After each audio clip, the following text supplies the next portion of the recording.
Hi guys! For today's video ay naimbitahan na naman tayo mag-milk tea booth sa isang birthday. So ito nga magbe-birthday ay classmate ng anak ko at syempre kaibigan ko din yung mami nito.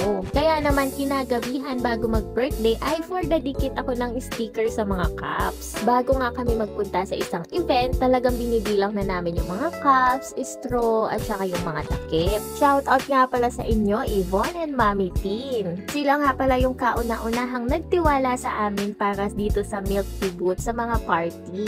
Yung tipo ngang kapopost ko pa lang ng milk tea booth namin ay nag-rent na agad siya at nagbayad na. O diba, ang bongga. Sana lahat ng customer ganito. 2 months na advance yung payment niya bago mag-event. Apakabongga. Pero syempre, medyo nasad ako kasi naubos ko na bago mag-event. Char lang! So, ayan nga yung itsura ng events place. And ayan, yung milk tea booth namin. May katabing candy buffet and cotton candy. O, diba?